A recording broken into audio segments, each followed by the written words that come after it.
name is Melania Johnson, and I am a certified professional coach. I am the president of Be Smart Coaching, a leadership development practice. I help leaders to work smarter. My vision is to create best places to work everywhere. Thanks for joining. Let's jump right into today's topic.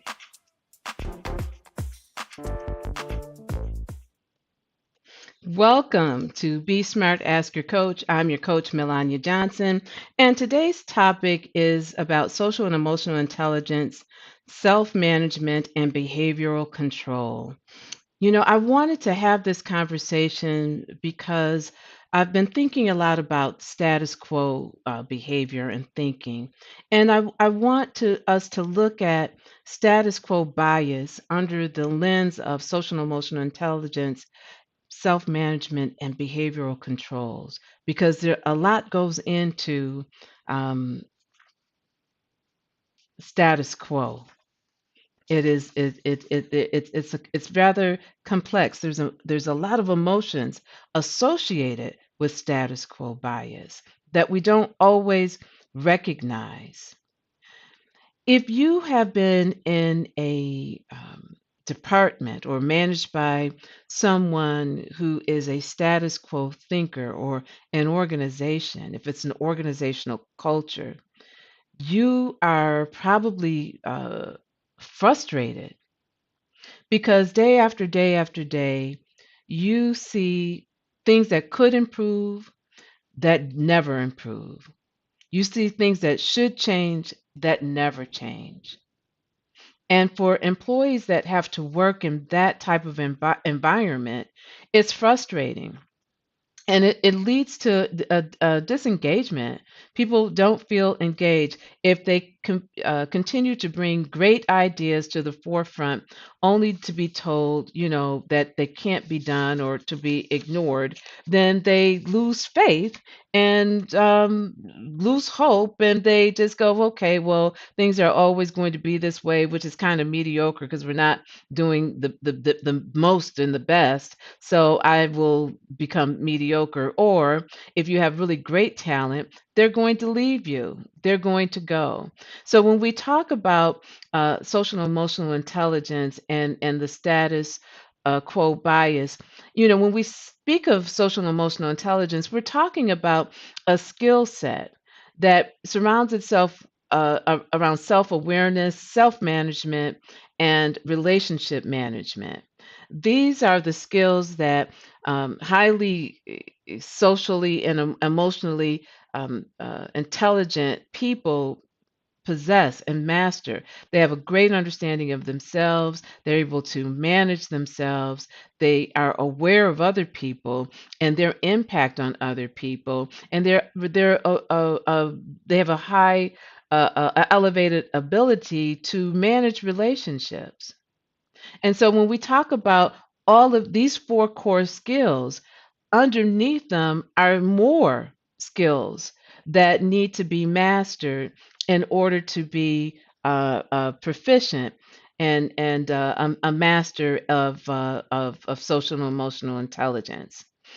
When we talk about status quo bias, it's simple. I think everyone is familiar with the term status quo. Well, it's just the inclination to prefer things to stay the same rather than, considering change. That's it in a nutshell.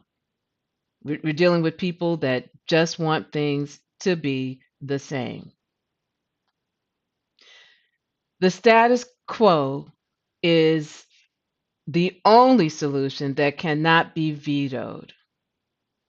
If you work in an organization where every idea is met with a, well, no, right? But there's always a yes vote for keeping things the same, then you might be a status quo manager. You might be on a status quo team or work within a status quo organizational culture. We cannot change things until we're able to identify what needs to be changed. I very, very much listen to language. Language, your words, inform you as to what you're thinking. And what you're thinking and what you say informs what you do, how you behave. So if you really want to understand, you know, how you're operating, how your managers and your team and your leading, listen to the language. And if you start to hear these things coming out of your own mouth or the mouths of other people on the management and leadership team, or even the employees, because status quo bias is not just relegated to leadership. It can be your customer facing or client facing employees as well. They don't want to change.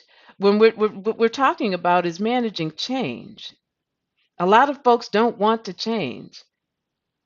But when you start to hear yourself saying, "We've always done it this way," let's not rock the boat. Change is too risky at this moment. If it's not broken, why fix it? We we don't have the resources to implement any changes like that right now. The current system or process is working. We need to maintain stability and avoid any unnecessary disruptions. Let's stick with what we know works. Change might confuse or upset the employees or our customers. Well, we need more data or analysis before considering any changes of these types.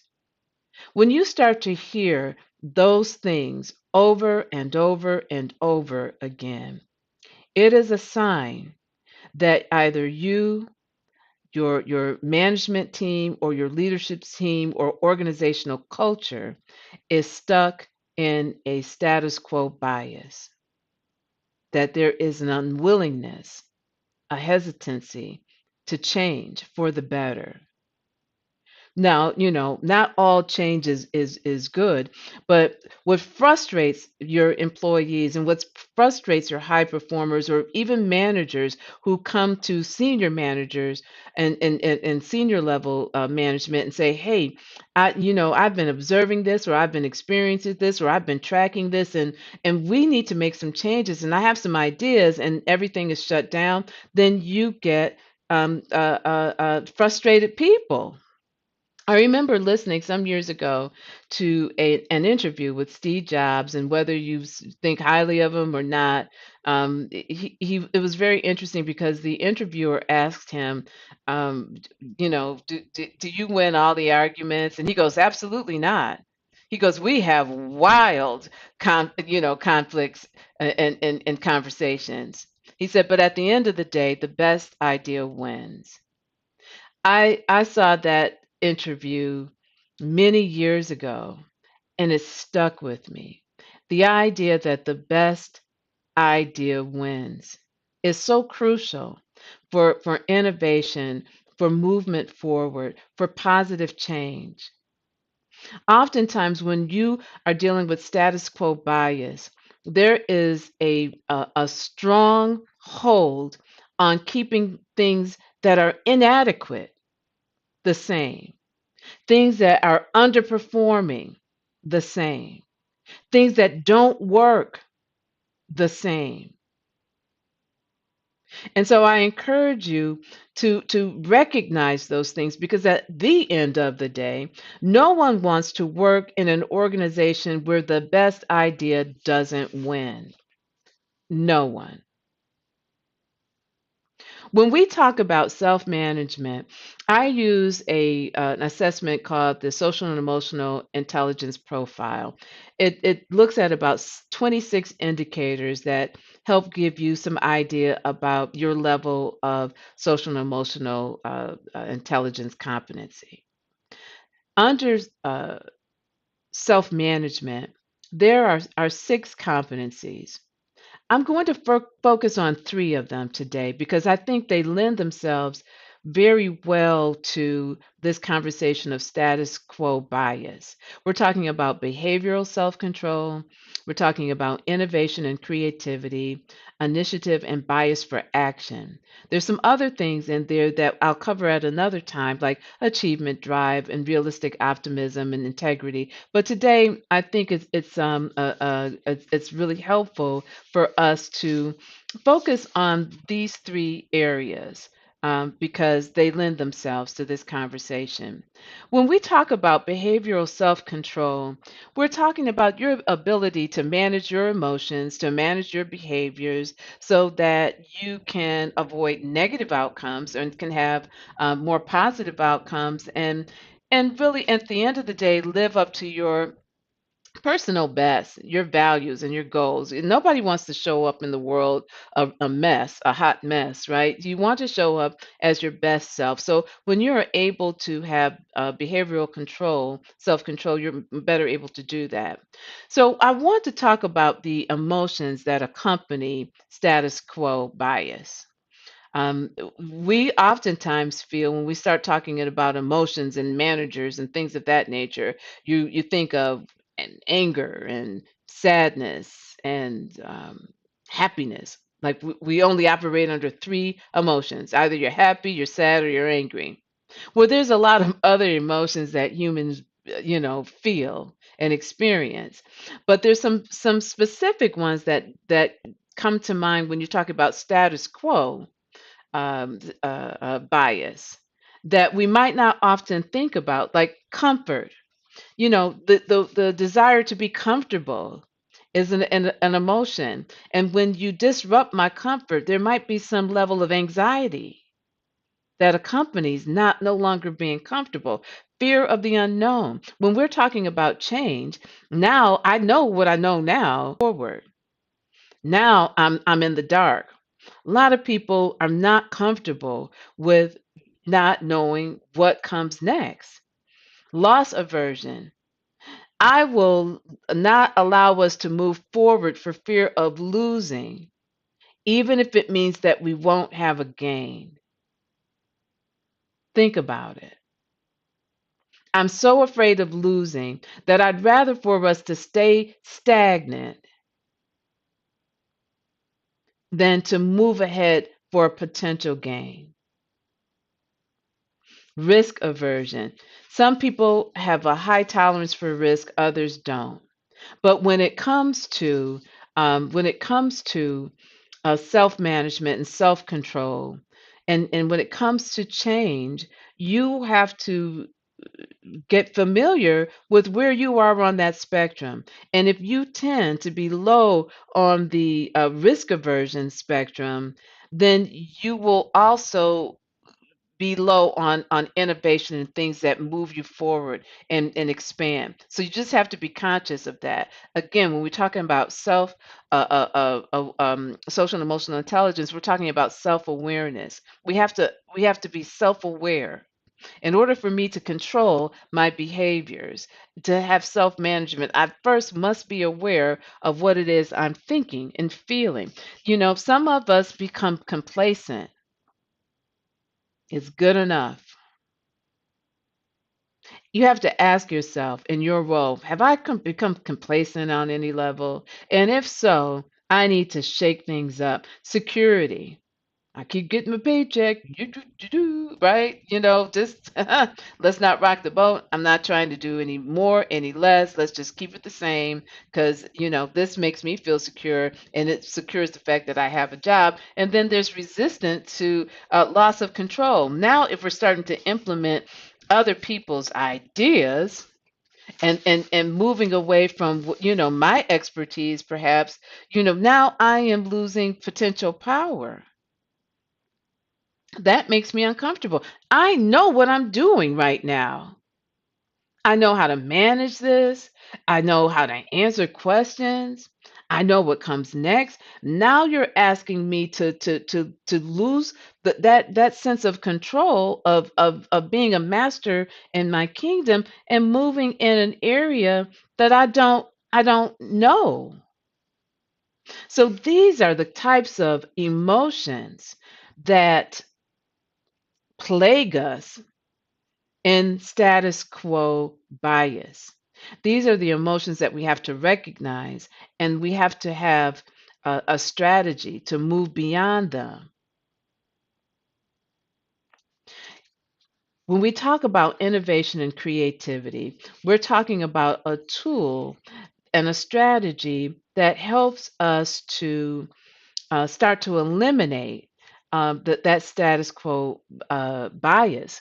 The status quo cannot survive in an environment of innovation and creativity. So, as a manager, as a leader, it is on you to create an environment where innovation can survive and that people we're not talking about chaos and we're not talking about willy-nilly taking a risk for the sake of taking a risk. You can be strategic about how you move forward, but there's something really dynamic to work in an organization or a department or on a team where innovation and creativity is welcome. There's something that engages you when you get outside the box and say, man, we've been thinking and doing this, but I'm thinking about this, and it sparks something in someone else, and it sparks something and another person, and that is what diversity and inclusion is. Diversity and inclusion is not just having different ethnic groups at the table, it's having different people bringing different thoughts. And that's where the magic happens. When you can create a space for innovation, for new products, for new services, for new ways of doing things, for new processes that are more efficient and more effective, that creativity, we've got a problem. How do we solve it? Well, let's not try to solve it the way we've been trying to solve it because that hasn't been solving it. But look at all of us, different folks at the table, being able to innovate and to create, to come up with things that are different and novel. Look at the companies that have gone out of business: Borders, Blockbusters, Toys R Us, just uh, just over and over because they didn't innovate. Which means that those emotions that you have, you've got to figure a way through them. You've got to figure a way to deal with the discomfort of being in a new world, in a new place. You have to recognize the fact that moving forward scares you to death, but you're going to move forward, anyway. And let's go. When you can say, "Yeah, I'm not sure about this. It's kind of scary," but there's a saying: when you fall forward. When you fail forward. You cannot grow and expand and hope to uh, uh, never fail. Failure is a part of growth. Embrace it, keep it moving. You learn from your mistakes and you keep going. Loss aversion. All of these emotions that I mentioned, you have to have a strategy for. Complacency. Well, come on now. Shake it up. You want something, but you want to be the best that you can be, and being complacent is never the best that you can be. Security, there's no such thing as security. We fool ourselves into thinking that we are secure, but you're not. So having a strategy for these things is really what is important in terms of moving ourselves ahead. It's a necessity if we want to break the status quo. So when we're talking about behavioral self-control, you know, as leaders and managers in your organization, you've got to identify the patterns. Every once in a while, you've got to step away from the doing and the pushing and the strategy and look to see how are we operating? How are we limiting ourselves? How have we uh, turned our back on progress and innovation and creativity? You have to ask yourselves these questions. And only really, only management and leadership can break the status quo. You have to have the power to be able to say, let's stop. We're going to do things differently. Your customer facing people, your folks in the on the factory floor, your folks in different parts of your organization don't possess the power to be able to make decisions that create an environment where people feel innovative and creative and that they never rest on their laurels. That isn't that an exciting type of environment to work in? For some of you, it's anxiety causing because it's like I don't like change. But for others, it is that it that's exactly what people want. And here's the other thing too: nothing stays the same. Nothing. Life evolves. Look at nature; it's always evolving. Survival of the fittest. Those who survived adapted and changed. Those who didn't are blockbuster. So you have to have an initiative and bias for action. Oh, that's a great idea. And then nothing happens. You want to kill people's spirits? Do nothing. Addressing bias, a status quo bias, means that you have to move. You have to move things forward. People need to see change for the better. And when they bring ideas to the forefront, everything is not a big risk. Everything is not a potentially revenue crushing if we mess up. I'll give you an example. I worked for a company that had an employee engagement committee. And the employee engagement committee really wanted to do things that made it fun to work, and help employees feel that it was sort of, it was a fun place to work. That's not what management had in mind, right? And so that was another soul crushing scenario in terms of how those people on the committee felt. That's a story for another day.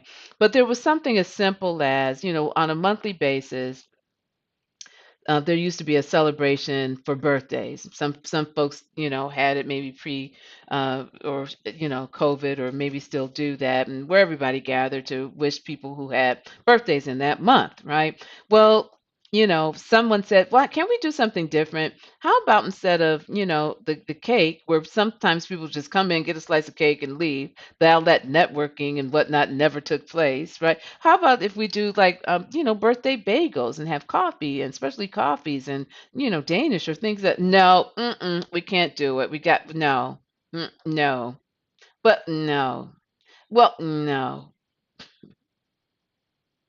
And so something as simple as just changing things up a little bit was shot down.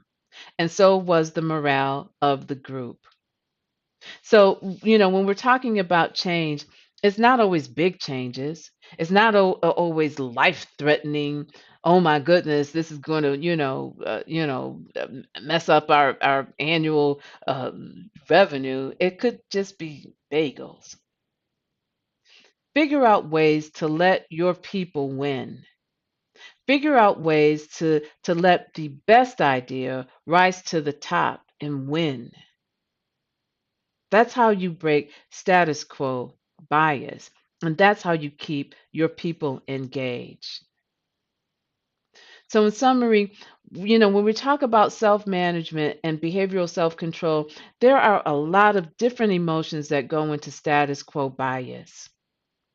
You have to identify them and how you react to them. And then have your strategy in place that when I start to feel nervous about not being comfortable, I can tell myself it's okay. Because as we move into new territories, we learn new skill sets to deal with that new frontier. I'm growing. Status quo bias stops you from growing. Create spaces that allow innovation and creativity. Allow people to put out a stupid idea. No idea is stupid, except for that one, but you know what I mean, right? No, say, do, action, bias for action. We're gonna move on this. That's how you break up the status quo bias. Well, with that, folks, I'm going to bid you adieu. Thank you with me today. I'll leave you with the words of my mother and namesake of this company. In life, you can either work hard or you can work smart. I suggest you work smart. Margie, be smart. I hope that something I said today helps you to work smarter, makes life a little bit better. Come back next week, Friday, 12 p.m. I'll be here. Bring your lunch, bring a colleague, bring a friend. Have a great weekend.